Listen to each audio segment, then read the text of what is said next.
வணக்கம். செல்வகுமாரின் ஜூலை இறுதி நாட்கள் மற்றும் ஆகஸ்ட் முதல் 15 தினங்களுக்கான வானிலை முன்னெச்சரிக்கை. அதிகாரப்பூர்வ வானிலை அறிக்கைக்கு இந்திய வானிலை ஆராய்ச்சித்துறை அறிக்கையை பார்க்கவும். 2025 ஜூலை 27 ஞாயிற்றுக்கிழமை அதிகாலை நிலவர வானிலை பதிவு.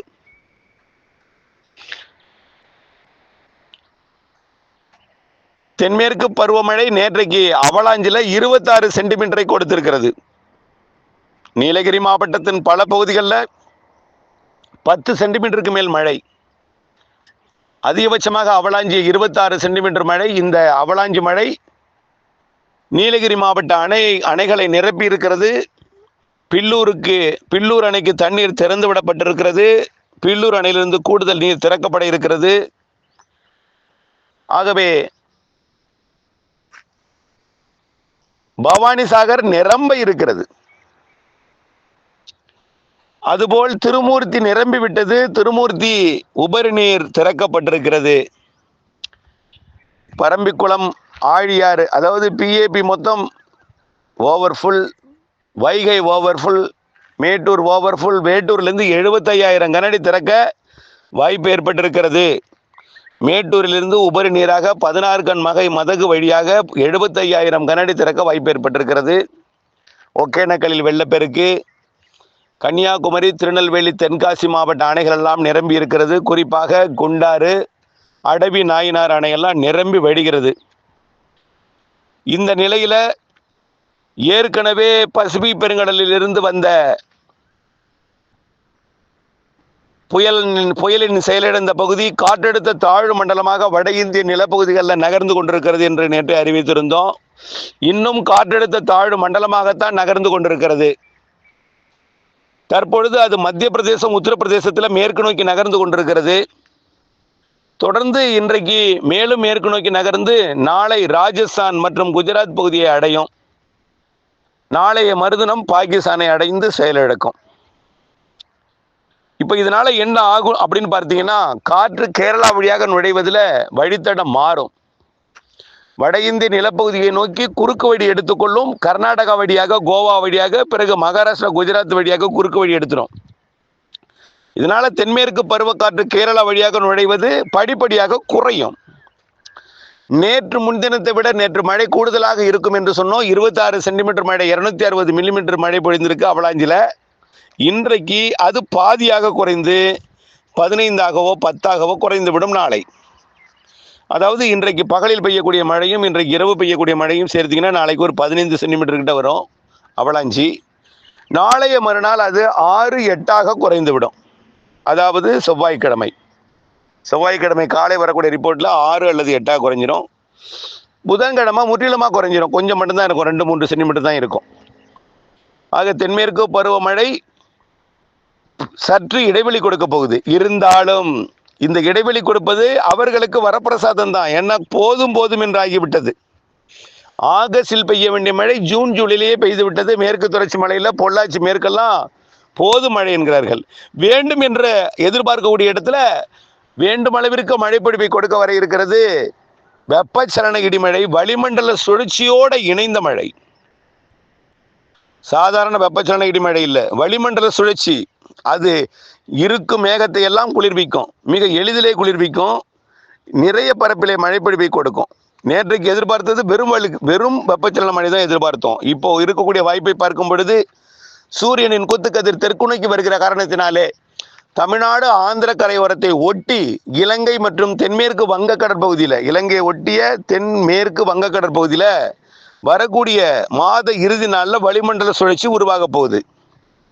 வளிமண்டல சுழற்சினா கீழடுக்கு அல்ல, இடையடுக்கு அல்ல, மேலடுக்கு. சுமார் 3000 மீட்டர் உயரத்தில், 3 கிலோமீட்டர் உயரத்தில் முதல்ல உருவாகும்.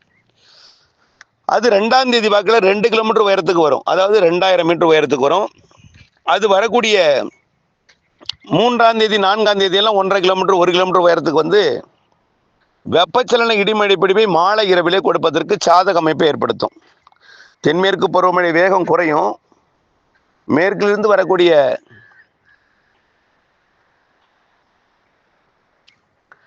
ஆக தென்மேற்கு வங்க கடற்பகுதியில் உருவாகக்கூடிய வளிமண்டல மேலடுக்கு சுழற்சி படிப்படியாக கீழடுக்கு சுழற்சியாக 12ஆம் தேதி வரை இறங்கி வரும். வரக்கூடிய ஆகஸ்ட் 12, 13 தேதிகளில் ஆந்திர பிரதேசத்தில் காற்றழுத்த தாழ் பகுதியாக அல்லது காற்றழுத்த தாழ் நிலையாக தீவிரமடைந்து தென்மேற்கு பருவமழையை மீண்டும் ஆந்திர பிரதேசம் வட மாநிலங்களுக்கு தீவிரப்படுத்தும். அதற்கிடையே 12ஆம் தேதி வரை ஆகஸ்ட் 1ஆம் தேதியிலிருந்து தமிழ்நாட்டிலே தென்மேற்கு பருவமழை தீவிரம் குறையும் என்பதனால தென்மேற்கு பருவக்காற்று வேகம் குறையும் என்பதனால் அதில் இருக்கக்கூடிய ஈரப்பதம் குறையும் என்பதனால மேற்கிலிருந்து வரக்கூடிய காற்றில் இருக்கக்கூடிய ஈரப்பதம் வெப்பத்தால் லேசாகி மேலெழும். சூரியனின் குத்துக்கதிர் தெற்கே வருகிற காரணத்தினால கொஞ்சம் வெயில் அதிகமாக இருக்கும். பொதுவாக ஆகஸ்ட் மாதம் 16ஆம் தேதியிலிருந்து செப்டம்பர் மாதம் 1ஆம் தேதி வரைக்கும், அந்த ஆகஸ்ட் 16லேருந்து செப்டம்பர் 1ஆம் தேதி வரைக்கும் தமிழ்நாட்டிலே சூரியன் குத்துக்கதிர் விழும். அதற்கு முன்பு 15 நாள் ஆந்திர பிரதேசத்தில் விழும். அப்போ ஆந்திர பிரதேசம் வரும்பொழுதே தமிழ்நாட்டுக்கு வெப்பம் அதிகரிச்சிடும். தமிழ்நாட்டுக்கு வரும்பொழுது மேலும் வெப்பம் அதிகரிக்கும். ஆனால் தென்மேற்கு பருவக்காற்று வந்தால் அது தெரியாது. இப்போ தென்மேற்கு பருவக்காற்று ஒரு 12ஆம் தேதி வரை பின்வாங்கி இருக்கும் என்பதனால வளிமண்டல மேலடுக்கு சுழற்சி மேலடுக்கில் மட்டும் காற்றை ஈர்த்து கொண்டிருக்கும்.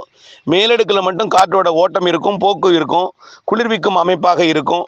இதனால் தென்மேற்கு பருவக்காற்றில் இருக்கக்கூடிய மெல்ல நகரும் காற்றில் இருக்கக்கூடிய ஈரப்பதம் வெப்பத்தால் லேசாகி மேலெழுந்து வங்கக்கடல் நோக்கி வரும் பொழுது வளிமண்டல வங்கக்கடல் சுழற்சி குளிர்வித்து வங்கக்கடலோர மாவட்டங்களுக்கு மழைப்பொழிவு முதல்ல கொடுக்கும். வரக்கூடிய 29ஆம் தேதியிலிருந்தே ஆங்காங்கே இடிமழை பொழிவு கொடுக்கும். அப்போதான் வளிமண்டல சுழற்சி மெல்ல உருவாக தொடங்கும். ஆகஸ்ட் 1ஆம் தேதி வளிமண்டல சுழற்சி வலுவாக உருவாயிடும். ஆகஸ்ட் 2, 3 வலுவாயிடும். ஆகஸ்ட் 12 வரைக்கும் தமிழ்நாட்டின் கரையை ஒட்டி வலுவாக இருக்கும். மேற்கிலிருந்து வரக்கூடிய வெப்பத்தால் லேசாகி மேலெழுந்த காற்றை வளிமண்டல சுழற்சி குளிர்வித்து முதல்ல வடகடலோரம் டெல்டா மாவட்டங்களுக்கு ஆங்காங்கே மழை பொழிவை கொடுக்கும். மாலை இரவு மழை நல்லா புரிச்சுக்குங்க. நாள் முழுவதும் பெய்கிற மழை இல்லை, மாலை இரவு மழை 1 மணி நேரம் 1/2 மணி நேரம் மழை. கொஞ்சம் ஒதுக்குதல் குறையும் என்று எதிர்பார்க்கப்படுகிறது. நேற்றை கூட கொஞ்சம் ஒதுக்குதல் இருக்கும், ஒதுக்கி பெய்யணும். ஆனால் பெய்தால் கொஞ்சம் பரவலாக பெய்யலாம். கொஞ்சம் பரவலாக பெய்யும். ஒதுக்குதல் என்பது கொஞ்சம் குறைஞ்சிருக்கும். ஆனால் நல்ல மழை பொழிவை கொடுக்கும். ஒதுக்கி தான் பெய்யும். ஆனால் பல மாவட்டங்களை ஒதுக்கும், பல மாவட்டங்களில் பெய்யும். ஆனால் ஒதுக்கி இருக்கக்கூடிய பல மாவட்டங்களுக்கு அடுத்தடுத்த நாட்களில் பொழியும். இப்படி படிப்படியாக பரவலாகிவிடும். வரக்கூடிய 1ஆம் தேதியை விட 2ஆம் தேதி பரவலாகும். 2ஆம் தேதியே பெரும்பாலான மாவட்டங்களுக்கு கொடுக்க தொடங்கிடும். மாலை இரவு தான், நாள் முழுவதும் பெய்யும் மழை அல்ல. பகலில் அறுவடை பண்ணுறனா பண்ணலாம், எல்லா பணியும் இப்போ முற்பகலில் பண்ணலாம். மதியத்திற்கு மேலே தான் ஆங்காங்கே மழைப்பிடிப்பை தொடக்கும். மாலையில் நல்ல மழைப்பிடிப்பு, முன்னிரவு நல்ல மழைப்பு. காற்று சுழற்சி இருக்கிற காரணத்தினால வங்கக்கடலோரம் அதிகாலை மழைப்பிடிப்பை கொடுக்கும். டெல்டா மாவட்டங்களுக்கு, வடகடலோரம், தென் மாவட்டங்களுக்கெல்லாம், கடலோர பகுதிகளுக்கு அதிகாலையும் மழைப்பொழிவை கொடுக்கும். ஆக மழைப்பொழிவோட நேரம் ஒரு முறை மட்டும்தான் முதல்ல சொல்லியிருந்தோம். நேற்றைக்கெல்லாம் ஏதாவது 1/2 மணி நேரம் பெய்யும்னு சொல்லியிருந்தோம். ஆனால் இது அப்படி இல்லை. மாலை ஒரு 1/2 மணி நேரம் பெய்தாலும் மீண்டும் ஒரு முறை எப்பொழுதாவது ஒரு 1/2 மணி நேரம் பெய்யும். மீண்டும் அதிகாலை நேரத்தில் ஒரு தூறல். இப்படி குழப்பிக்கொண்டே இருக்கும். பெரும்பாலும் மாலை, இரவு, நள்ளிரவு, அதிகாலை நேரங்களில். ஆனால் முற்பகலில் மழை இருக்காது. பொழுது விடிந்ததும் காலையில் இருக்கக்கூடிய அதிகாலை மழைப்பொழிவு காலை விலகிடும். மீண்டும் ஒரு 12 மணி 1 மணிக்கு மேலே உள் மாவட்டங்களில் ஆங்காங்கே தொடங்கும். 2:30, 3 மணிக்கு கொஞ்சம் கூடுதல் பரப்பல தொடங்கும். மாலையில் கொஞ்சம் பரவலாகும். இப்படியே மழைப்பொழிவை கொடுக்கும். அந்த மழைப்பொழிவு காற்று பகுதிகளுக்கெல்லாம் கொடுக்கும். தென்மேற்கு பருவக்காற்று வராத காரணத்தினால வெப்பச்சலன இடிமழை பொழிவு உடனடியாக குளிர்வித்து மழைப்பொழிவை கொடுக்கும் என்பதனால மழைப்பொழிவு இடையூறாக இருந்த காற்று பகுதிகள் ராமநாதபுரம் தெற்கு, தூத்துக்குடி மாவட்ட பகுதி, பெருநாளி உள்ளிட்ட விருதுநகர், ராமநாதபுரம், தூத்துக்குடி மாவட்டத்தை சந்திக்கும் பகுதி, ராமேஸ்வரம் பகுதி, டெல்டா மாவட்டத்தோட கோடியக்கரை முனை மற்றும் வடகடலோரம் மற்றும் வடவுள் மாவட்ட பகுதிகள், திண்டுக்கல் மாவட்ட பகுதி, கரூர் மாவட்ட பகுதி, திருச்சி மாவட்ட பகுதி, இதுவரை மழை எதிர்பாராத எங்கள் ஊருக்கு மழை பெய்யுமா அப்படின்னு கேள்வியை கேட்க நினைத்து கொண்டிருப்பவர்களுக்கு இது பதிலாக அமையும். ஒதுக்கி பெய்யும். 12ஆம் தேதிக்குள்ள உங்களுக்கு ஒரு நல்ல மழை பொழிவு பொழிந்துடும். சில இடங்களில் 2 நாள் மழை பெய்யும், சில இடங்களில் 3 நாள் நல்ல மழை இருக்கும், சில இடங்களில் 4 நாள் பெய்யும், சில இடங்களில் தினசரி பெய்யும். ஆக நல்ல மழை பொழிவு காத்திருக்கிறது என்பதை நினைவில் கொண்டு வானிலை ஆய்வியருடன் இணைந்திருந்து வானிலை இருந்து விவசாயம் செய்து அன்போடு கேட்டுக்கொள்கிறேன். நன்றி.